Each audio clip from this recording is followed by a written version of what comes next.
রাজুলুন লাম তাখুযহু ফিল্লাহি লাওমাতা লাইম।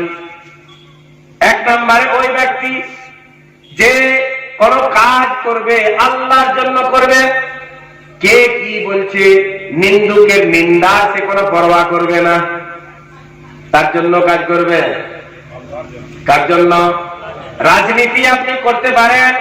মরহুম মাওলানা আব্দুল কাদের সাহেব একটা বই লিখেছেন, চিনেন তো মরহুম মাওলানা আব্দুল কাদের সাহেব, রাজনীতি ও জনসেবা, একটা বই লিখেছেন। ওই বইয়ের মধ্যে লিখেছেন নামাজ পড়ে তুমি যেভাবে ইবাদত করার জন্য নেকি পাও, রোজার মাসে রোজা রাখলে নেকি পাও, যাকাত দিলে নেকি পাও, দান করলে নেকি পাও, মানুষের সাথে সদ্ব্যবহার করলে নেকি পাও। ও মুসলমান যুবক ভাইরা, আমি আপনি যদি রাজনীতিটাও সঠিকভাবে করি, হযরত উমরের মতো করি, আমার আপনার আমলনামাতেও আল্লাহ এই রাজনীতি করার জন্য নেকি দান করবেন। রাজনীতি করেও নেকি পাবো, রাজনীতি করেও নাকি পাবো, কিন্তু ওই রাজনীতি সেই উমরের মতো করতে হবে, তো উসমানে গনির মতো করতে হবে, আবু বকর সিদ্দিকের মতো করতে হবে। উনি খলিফা হয়ে গেছেন, আর ওই কাপড়ের বোঝা নিয়ে মাথায় করে নিয়ে বাজারে যাচ্ছেন বিক্রি করার জন্য। হযরত উমর রাদিয়াল্লাহু তাআলা আনহুর দুঃখ লেগেছে, হায় রে, আমাদের মুসলিম জগতের, মুসলিম জাহানের প্রথম খলিফা, তাকেও বাজারে যেতে হচ্ছে ব্যবসা করার জন্য। আমরা যদি একটু চেষ্টা করি তাহলে তার ভাতা বাড়িয়ে দিলে তো কাজ হয়ে যাবে, তাকে ব্যবসা করতে হবে না। হ্যাঁ, কে কে যাচ্ছেন ব্যবসা করতে? কথা বলেন, এখানে আছেন তো, বুঝতে পারছেন কথা? তাহলে মনে থাকছে না কেন? কে যাচ্ছেন? আবু বকর সিদ্দিক। আবু বকর সিদ্দিক রাদিয়াল্লাহু তাআলা আনহু, নবীজির বন্ধু, ইসলাম এনেও বন্ধু, তার আগেও বন্ধু, গারের মধ্যেও বন্ধু, কবরের জগতেও বন্ধু, আবার হাসরেও বন্ধু, জান্নাতেও বন্ধু। সে আবু বকর সিদ্দিক রাদিয়াল্লাহু, সুবহানাল্লাহ কাল সকালবেলা বলবেন ফজরের নামাজ পড়ে। ওই বন্ধু ব্যবসা করার জন্য যাচ্ছে। উমর রাদিয়াল্লাহু তাআলা আনহুর দেখে দুঃখ হয়েছে, হায় রে, আমাদের খলিফা, আমাদের নেতা, সে ব্যবসা করার জন্য যাচ্ছে, তো তার একটু ব্যবস্থা করে দিতে হবে। হযরত আলী, হযরত উসমানে গনি, এই বড় বড় সাহাবারা সব বসে আলোচনা করেছেন যে আজ থেকে হযরত আবু বকর সিদ্দিকের যে ভাতা আছে, সরকারি যে টাকাটা পায়, ওই টাকাটা একটু বাড়িয়ে দিব, ওই টাকা একটু বাড়িয়ে দিব, যাতে করে সংসারটা ভালোভাবে চলে, ব্যবসা করতে না হয়।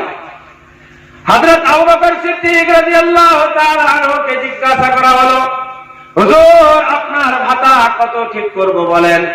হযরত আবু বকর সিদ্দিক রাদিয়াল্লাহু তাআলা আনহু বললেন, মদিনার একটা গরীবকে যে ভাতা দেওয়া হয়, সেই ভাতা আবু বকরের জন্য ঠিক করে দাও। মদিনার একটা গরীব মানুষের সমান ভাতা আমাকে দাও। আর এই ব্যবসা আমাকে করতে হবে, ব্যবসা না করলে আমার সংসার চলবে কিভাবে? রাজনীতি আপনি করুন, আবু বকরের মতো করুন।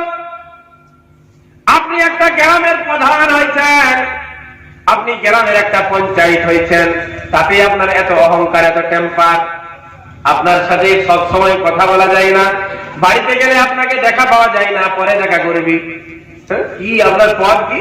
না বলছে আমি পঞ্চায়েত। জানিস আমি কে? তুই পঞ্চায়েত? হ্যাঁ তুই পঞ্চায়েত। আরে ওমর ফারুক রাদিয়াল্লাহু তাআলা আনহুর সাথে কাফের বেদিনরা দেখা করতে এসেছে। তারা এসে বলছে ওমর কোথায়? তারা মনে করেছে ওমর 22 লাখ মুরাব্বা মিল জমিনের উপর যিনি রাজত্ব কায়েম করেছেন, যার নামে এক ঘাটি বাঘ আর ছাগল পানি খেয়েছে, যার নামে কেউ কারোর ক্ষতি করত না, যার যুগে, যার খেলাফতের সময় শান্তি শান্তি ছিল, সেই ওমর রাদিয়াল্লাহু তাআলা আনহুর ব্যাপারে তারা মনে করেছে জামা কাপড় খুব সুন্দর হবে, তার সিংহাসন একটা বিশাল হবে, তার একটা বড় রাজপ্রাসাদ হবে, তাদের এই ধারণা ছিল। কিন্তু তারা দেখেই বলে আমাদের ধারণা পাল্টে গেল।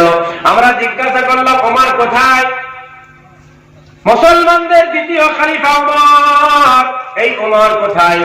সাহাবায়ে কেরাম উত্তর দিলেন, ওই দেখেন ওই জায়গায় ওমর ঘুমিয়ে আছেন, যেখানে যাকাতের উটগুলি চড়ছে। ওমর রাদিয়াল্লাহু তাআলা আনহু সেই যাকাতের উটের পেহারাদারি করছেন, দেখভাল করছেন। ওখানে আপনারা চলে যান, ওমরকে দেখতে পাবেন। ওই প্রতিনিধি দল গেছে সেই জায়গায়, যাওয়ার পরে দেখে হযরত ওমর রাদিয়াল্লাহু তাআলা আনহুর মাথার নিচে মাটির একটা বড় ঢেলা কিংবা ইট যাই হোক হবে, মাথার নিচে রেখে মুসলিম জাহানের দ্বিতীয় খলিফা হযরত ওমর ইবনুল খাত্তাব রাদিয়াল্লাহু তাআলা আনহু শুয়ে আছেন। তো তারা আমাদের জন্য আইডিয়াল মডেল, তাদেরকে দেখে আমরা জীবন যাপন করব, অন্য কাউকে দেখে না। তারা হচ্ছে আমাদের জন্য মডেল। আপনি রাজনীতি করুন, অসুবিধা কিছু নাই, কিন্তু রাজনীতিটাও যেন আপনার ধর্ম হয়ে যায়, রাজনীতিটাও যেন আপনার জন্য নেকি পাওয়ার কারণ হয়ে যায়। আপনি জনসেবা করুন, জনসেবা, নিজের সেবা না।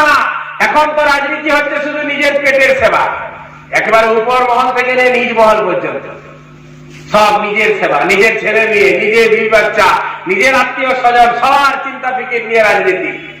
জনসেবা কে করছে? জনসেবা করেন। আপনি একটা মর্তবা পেয়েছেন, আপনি কোন একটা পদে আছেন, আপনি রাত্রিবেলায় যে খবর নেন কার কি অবস্থা, তাহলে আপনার নেকি হবে। রাজনীতি করবেন, আপনার সরকার চলে যাবে, মানুষ এসে আপনাকে গোল করে ঘিরে রাখবে, আপনার দিকে কেউ আঙুল তুলে কথা বলতে পারবে না। আর বর্তমান সময়ে কি হচ্ছে, সরকার যাওয়ার আগে ঘর ছাড়া হয়ে যাচ্ছে। বুঝতে পারছেন কথা? সরকার যাওয়ার আগে ঘর ছাড়া, ও অবস্থা টিভিতে দেখেই ঘর ছাড়া, বলে কোথা গেল রে, সব পালিয়ে গেছে। কি এমন কাজ করেছি বাবা, পালিয়ে গেলি সব, সবকে ইন্দিরাবাস দিলি, গীতাঞ্জলি দিলি, এই দিলি সেই দিলি বলছিল, তারা বলছিল ঢালাই করে দিয়েছি, লাইট লাগিয়ে দিয়েছি, অমুক তমুক সব দিয়ে দিয়েছি, ঘর ছাড়া হয়ে গেলি কেন? তার মানে কিছু ঘোটালা আছে, কি বলছেন? আছে কি নাই? কথা বলেন না, ভয় লাগছে নাকি? মুসলমানের ভালোর জন্য, মুসলমানের কল্যাণের জন্য এমন ভাবে তুমি রাজনীতি করো, তোমার সরকার চলে যাবে, কিন্তু গ্রামের মানুষ তোমাকে গাইড করবে, যে তারা বলবে আমাদেরকে বলো, তারপরে ওর গায়ে হাত লাগাবে। কিন্তু তুমি এমন নেতা হল, বলি একটা ছোট ছেলেও তোমার পক্ষে আর কেউ কথা বলছে না, যদি পালা বাবা রক্ষা করা যাবে না, পালা। মুসলমান ভাইরা, আমার চাচারা, মুরব্বী বাবারা, অহংকার না, অহংকার না, খবর না, অহমিকা না, এই দাম্ভিকতা আপনার থাকবে না, চলবে না। একদিন শেষ হয়ে যাবে, সরকার গেলে শেষ হবে, আর সরকার থাকাকালীন যদি মরণ হয় তবেও তো শেষ হবে কেন? শেষ তো একদিন হবে। হযরত ওমর ইবনুল খাত্তাব রাদিয়াল্লাহু তাআলা আনহু, আবু বকর সিদ্দিক রাদিয়াল্লাহু তাআলা আনহুর খেলাফতের যুগের ঘটনা রেজিস্টার রাখা আছে, একটা খাতা, যেখানে নাম লেখা থাকতো মদিনার যারা গরিব মানুষ, মদিনার যারা অন্ধ, যারা বিকলাঙ্গ, যারা বয়স্ক, নিজেদের কাজ নিজেরা করতে পারে না, যাদের খাদেম বা খাদেমার দরকার, তাদের একটা লিস্ট ছিল। সেখানে প্রত্যেক ব্যক্তির পাশে একটা করে নাম লেখা আছে। এক জায়গায় হযরত ওমর দেখেন কারোর নাম লেখা নাই, শুধু একটি বৃদ্ধা মহিলার নাম লেখা আছে, তার পাশে কিন্তু কোনো খাদেমের নাম নাই। ওমর রাদিয়াল্লাহু তাআলা মনে করলেন, তাহলে হয়তো ইনি এখনো খালি আছেন, আমি কাল থেকে তার সেবা করব। হযরত ওমর রাদিয়াল্লাহু তাআলা আনহু সকাল বেলায় তার বাড়িতে পৌঁছে গেছেন। আসসালামু আলাইকুম, আমি ওমর খাত্তাবের ছেলে ওমর, আমি এসেছি আপনার সেবা করার জন্য, বাড়িতে আপনার কি কোনো কাজ আছে? তাহলে বলেন, আমি করে দিব।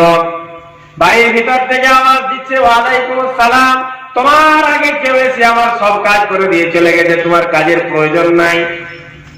হযরত ওমর রাদিয়াল্লাহু তাআলা আনহু মনে করলেন, আগামী কাল আর একটু সকালে আসবো, আর একটু তাড়াতাড়ি আসবো। আগামী কাল একটু তাড়াতাড়ি গেছেন, সেদিনও গিয়ে ঘরের বাইরে থেকে দরজায় আওয়াজ দিচ্ছেন, আসসালামু আলাইকুম, আমি ওমর খাত্তাবের ছেলে, বাড়িতে কি কোনো কাজ আছে? আমি করে দিব। বাড়ির ভিতর থেকে আওয়াজ আসছে, তোমার আগে আজকেও কে এসে আমার সব কাজ করে দিয়ে চলে গেছে, তোমার কাজের কোনো প্রয়োজন নাই।